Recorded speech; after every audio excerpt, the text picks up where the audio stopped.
puppet working for the British establishment. Hitler was recruited into British intelligence in Vienna 1908 by Houston Stewart Chamberlain and groomed in Britain by what later became Tavistock during his next 5 years in Britain. Chamberlain was a principal recruiter of spies in Vienna for British intelligence and was one of Hitler's main mentors. Greg Hallett, the author of Hitler Was a British Agent, says Hitler spent 9 months in 1912 being brainwashed and trained at the British military PSYOPs war school at Tavistock. The Memoirs by Bridget Hitler manuscript, accessed by historian Robert Payne in the early 1970s, supported the fact that Hitler was staying in Liverpool between 1912 and 1913. In her book, his sister-in-law also described Hitler as completely wasted when he arrived at her Liverpool home, obsessively reading little pamphlets printed in German. Hallett says these were Tavistock training manuals. That he was visiting Britain is confirmed by Hitler in a self-portrait, where he depicted himself in England in 1910, sitting on the Clapper Bridge at Post Bridge close to Tavistock. Hitler was surrounded, influenced, and mentored by various occultists, including Dietrich Eckart,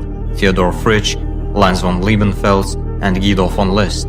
He was part of the Tool Society, which was the cover name of the Munich branch of the Germanenorden, part of the Teutonic Order. Its structure was based on Freemasonry, and its founder, Rudolf von Siebotendorf, was a Freemason. Follow Hitler, he will dance, but it is I who have called the tune. I have initiated him into the secret doctrine, open his centers in vision, and giving him the means to communicate with the powers.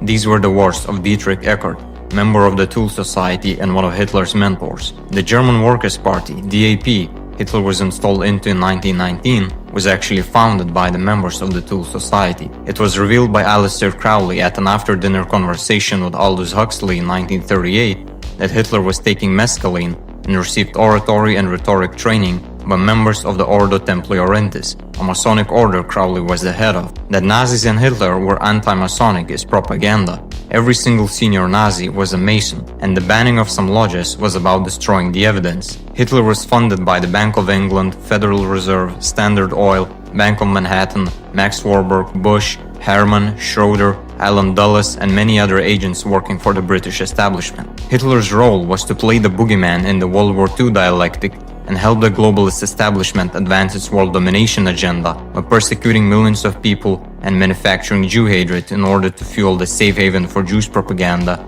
to facilitate the creation of Israel. That Nazis collaborated with Zionism is confirmed by Gestapo records, while Hitler's Avar agreement provided 60% of the funds towards the Zionist occupation of Palestine between 1933 and 39. If you're against Israel but praise Hitler as a hero, it's about time you realize that without Hitler, Israel probably wouldn't even exist today.